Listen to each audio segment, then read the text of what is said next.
नमस्कार मित्रों, अपन BSc third year में एब्स्ट्रैक्ट अलजेब्रा पढ़ रहे थे और एब्स्ट्रैक्ट अलजेब्रा में अपनी थ्योरम चल रही थी।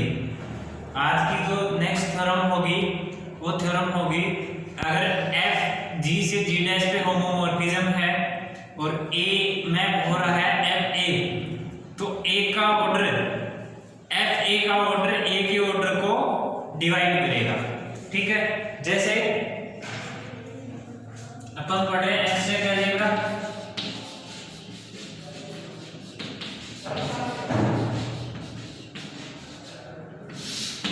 ठीक है, जैसे ये देखो, ये होमोमॉर्फिज्म है जी से जी डैश पे। अब देखो ये आइडेंटिटी तो आइडेंटिटी पे मैप होता है, इसकी छोड़ दो। ये ए है वो किस पे मैप होगा, ए डैश पे। ठीक है, अगर मैं ये कह दूं ए का ऑर्डर 10 है, order of A equal to 10, तो एफ ए का ऑर्डर ए के ऑर्डर को डिवाइड करेगा। तो एफ ए का ऑर्डर यानी कि ऑर्डर ऑफ ए डैश क्या क्या हो सकते हैं, 10 हो सकता है, 10 के डिवीजन।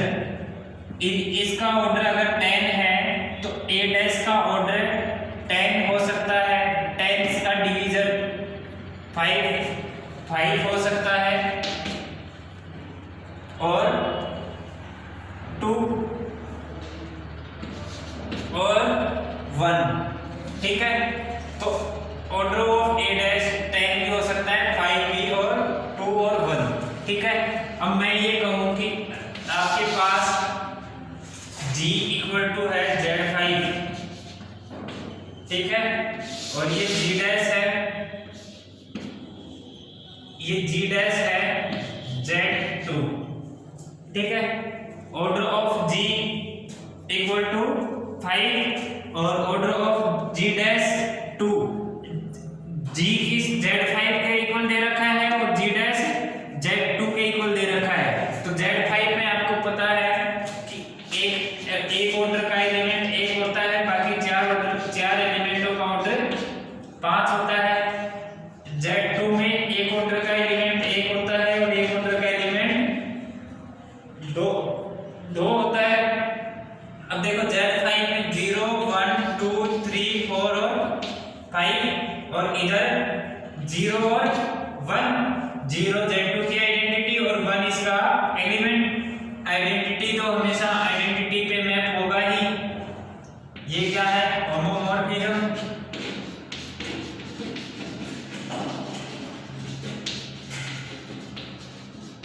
ठीक है, F क्या है, होमोमॉर्फिज्म। अगर ये होमोमॉर्फिज्म है तो आइडेंटिटी एलिमेंट हमेशा आइडेंटिटी एलिमेंट पे मैप होगा।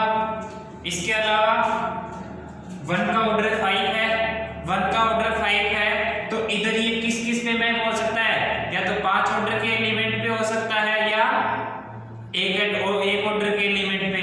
5 ऑर्डर के एलिमेंट इसके पास है नहीं, तो इसको एक ऑर्डर के एलिमेंट पे जाना पड़ेगा। ठीक है, 5 ऑर्डर का एलिमेंट इसके पास है नहीं, तो इसलिए एक ऑर्डर के एलिमेंट पे जाना पड़ेगा। अब देखो 2 है, 2 का ऑर्डर कितना है, 5 है।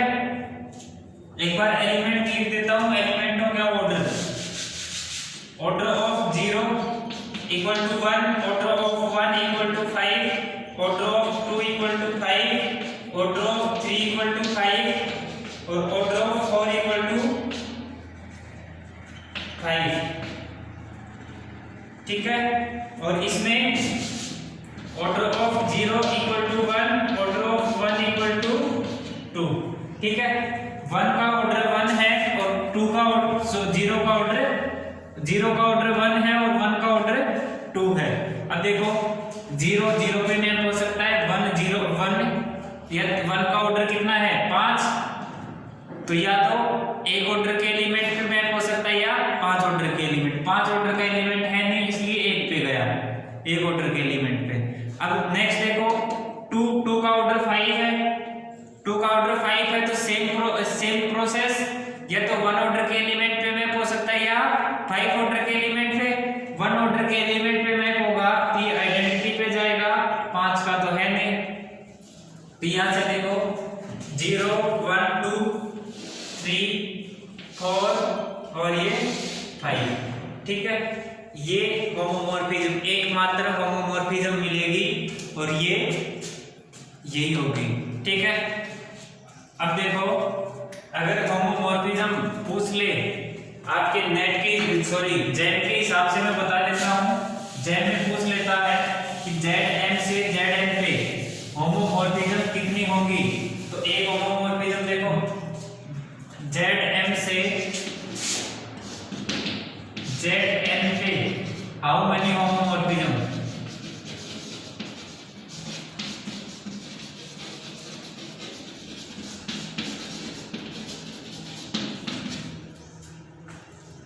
Zn से Zn, ये mm नहीं n, तो इनका GCD होता है greatest common divisor of n और n, ठीक है।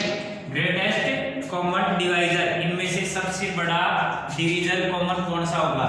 जैसे यहाँ देखो Zn Z2 से Z5 से Z2 है, Z5 से Z2 और कितनी होमोमॉर्फिज्म होगी, GCD ऑफ 2 और 5 और 2 में सबसे बड़ा डिवीजर कौन, सबसे बड़ा कॉमन डिवीजर देखो कॉमन कौन सा है 2, इसका तो डिवीजर कौन से होंगे 1 और 2 होंगे, और इसके डिवीजर 1 और 5, सबसे बड़ा डिवीजर 1, तो GCD ऑफ 2 और 5 1 होगा, और 1 यानी कि एक होमोमॉर्फिज्म मिलेगी, और एक होमोमॉर्फिज्म जो आपको बना के दिखा रखी है मैंने, ठीक है। इसी प्रकार से एक एग्जांपल और दे देता हूं मैं।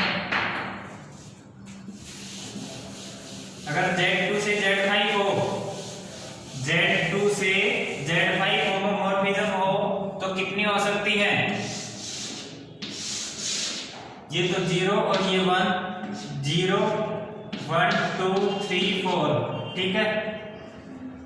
0 का ऑर्डर आइडेंटिटी तो हमेशा आइडेंटिटी पे मैप होगा, 1 का ऑर्डर 2 है तो इधर 2 ऑर्डर का एलिमेंट देखो 2 का नहीं है, तो 2 का डिवीजर, 2 के डिवीजर कौन कौन से होते हैं 1 और 2 होते हैं, या तो 2 ऑर्डर के एलिमेंट पे होगा या 1 ऑर्डर के एलिमेंट पे होगा। अगर 1 ऑर्डर के एलिमेंट पे होगा तो ये आइडेंटिटी जाएगा, ठीक है। तो एक होमोमॉर्फिज्म यहां से ये मिलेगी। दूसरी अब ये 0 ये 1, 0 1 2 3 4, अगर एक आइडेंटिटी हमेशा आइडेंटिटी पे मैप होगा, 1 का ऑर्डर 2 है तो ये तो 2 ऑर्डर का एलिमेंट पे मैप होगा या 1 ऑर्डर की पे, 1 पे मैंने मैप कर दिया। अब 1 से ज्यादा 2 का ऑर्डर, 2 ऑर्डर का एलिमेंट इसमें है नहीं है तो ये होमोमॉर्फिज्म नहीं बनेगी, एकमात्र होमोमॉर्फिज्म बनेगी जो ये होगी, ठीक है। अब देखो अपनी जो थ्योरम है उस थ्योरम पे चल लेते हैं। थ्योरम का स्टेटमेंट देखिए क्या है, मैं मिटा देता हूं इनको।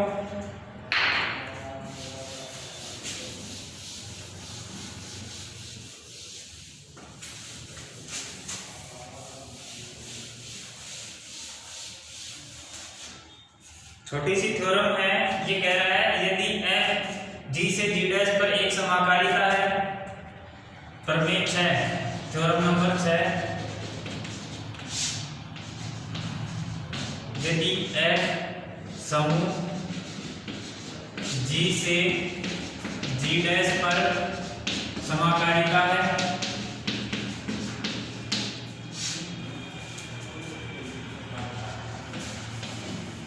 और यदि A belongs to G है, की कोटि परिमित हो, की कोटि परिमित हो तथा n हो,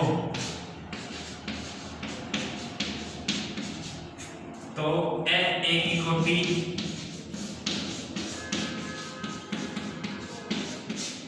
f A की कोटि अर्थात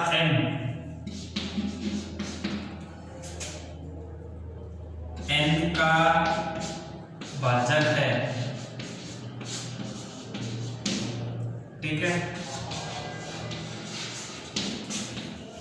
यानी कि order of F A must divide order of A. ठीक है, order of F A must divide order of A. ठीक है, अब देखो प्रूफ में कैसे लिखेंगे। माना जी तथा जी डैश दो समूह हैं, माना जी स्टार तथा जी डैश और दो समूह हैं।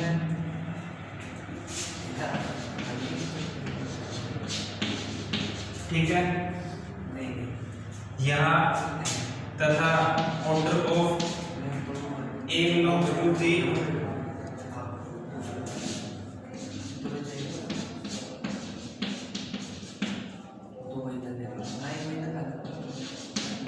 Order of A equal to N दिया है। अब ये देखो, इसलिए ए की power N equal to identity, और एन क्या है, जहां एन न्यूनतम धनात्मक पूर्णांक है,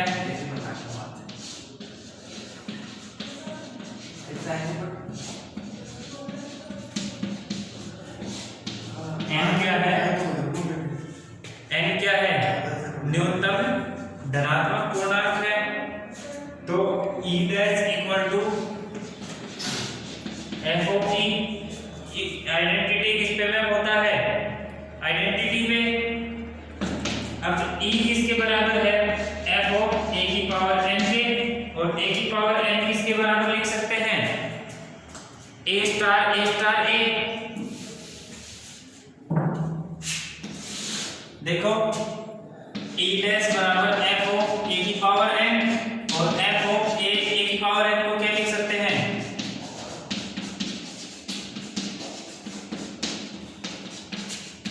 ठीक है। और इसको ये होमोमॉर्फिज्म है, होमोमॉर्फिज्म है तो क्या लिखेंगे, F of A O F of A O F of A.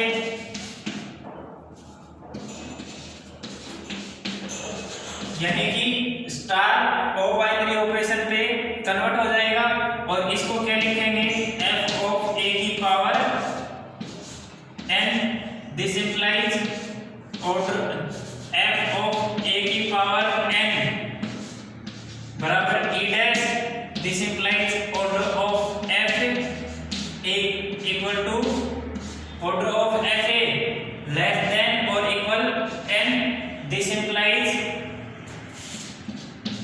order of f a equal to n, where n divide n।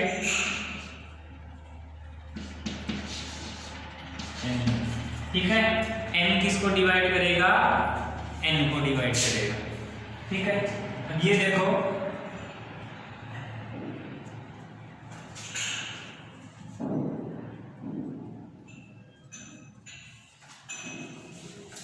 यहां से देखो एक दोबारा से मैंने क्या कहा, छोटी सी थ्योरम है। और देखिए, यदि f समूह G से G डैश पर होमोमॉर्फिज्म है, और f G से G डैश पर होमोमॉर्फिज्म है, यदि a G का मेंबर है और उसका ऑर्डर n है, तो f a का ऑर्डर a के ऑर्डर को डिवाइड करेगा। यानी कि f a की कोटि m है, f a की कोटि m n को डिवाइड करेगी।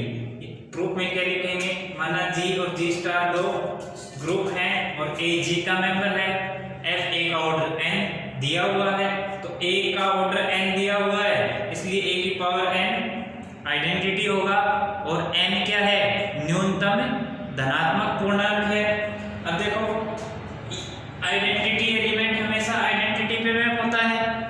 E डैश बराबर हमने लिखा F E, और E की जगह हमने पुट कर दिया A की पावर n, जो यहाँ पे ऊपर लिखा हुआ है A की पावर n बराबर आइडेंटिटी, तो E डैश बराबर F A की पावर n लिखा, और A की पावर n को लिखा A star A n time. चाहो तो लिख लो कि n टाइम तक ये A आएगा।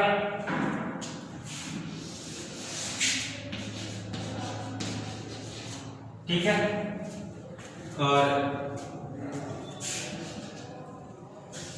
ये FA ये होमोमॉर्फिज्म है। F समाकारी, F क्या है? समाकारी है। अतः ये यहाँ लाइन लिखनी, F समाकारी है। F समाकारी है तो FAO FAO FAO FA लिखते रहना है। और FA को कितने n बार लिखा है तो यहाँ क्या लिखा जाएगा? FA की पावर n, और FA की पावर n अगर आइडेंटिटी के बराबर है तो FA का ऑर्डर लेस देन और इक्वल होगा, या तो n के बराबर होगा या n से छोटा होगा। ठीक है। अब लेस देन और इक्वल हमने ऑर्डर ऑफ FA n माना, जो n है वो n को डिवाइड करेगा। This implies order of FA must divide order of A। ठीक है, दिस इज रिक्वायर्ड रिजल्ट। एक छोटा सा एग्जांपल और बताओ मेरे को, एक छोटा सा एग्जांपल और करेंगे।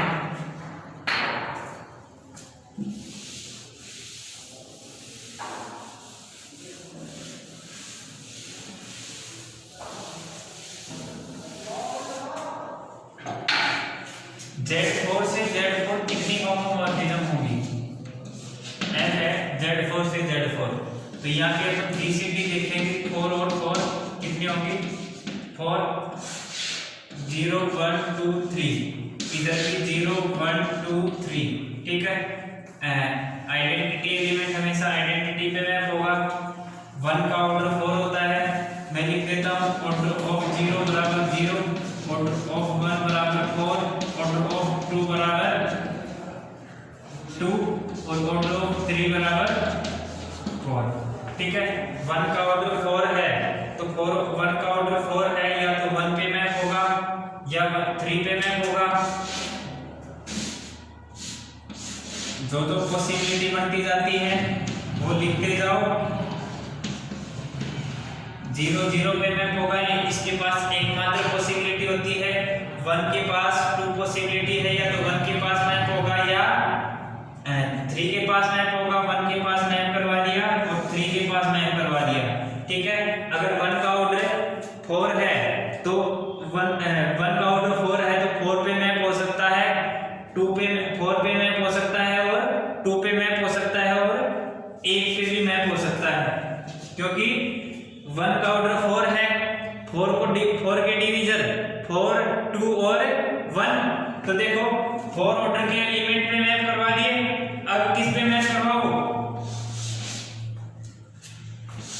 2 ऑर्डर के एलिमेंट पे 0 1 2 और 3, इधर से 0 1 2 और 3।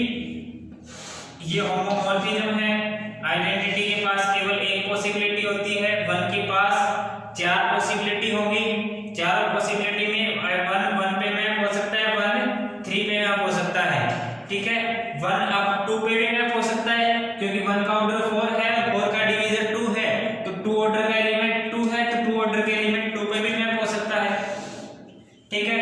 अब नेक्स्ट पॉसिबिलिटी 4 ऑर्डर के एलिमेंट पे मैप हो गया, 2 ऑर्डर के एलिमेंट पे मैप हो गया। लास्ट पॉसिबिलिटी बचती है 1 ऑर्डर के एलिमेंट पे मैप होने की, वो 1 ऑर्डर के एलिमेंट पे भी मैप कर दो। ये 0 1 2 और 3, 0 1 2 और 3, 1 ऑर्डर का एलिमेंट ये हो गया। ठीक है। अब देखो फर्स्ट वाले केस पे 1 नंबर 2 नंबर 3 नंबर और ये 4 नंबर। ठीक है। 1 नंबर में देखो 0 के पास एक पॉसिबिलिटी, 1 के पास 1 पे मैप करवा दिया। अब 2 ऑर्डर के पास कितनी पॉसिबिलिटी है? या तो 2 ऑर्डर का एलिमेंट 2 ऑर्डर पे मैप हो जाए, या 2 ऑर्डर का एलिमेंट आइडेंटिटी पे मैप हो जाए।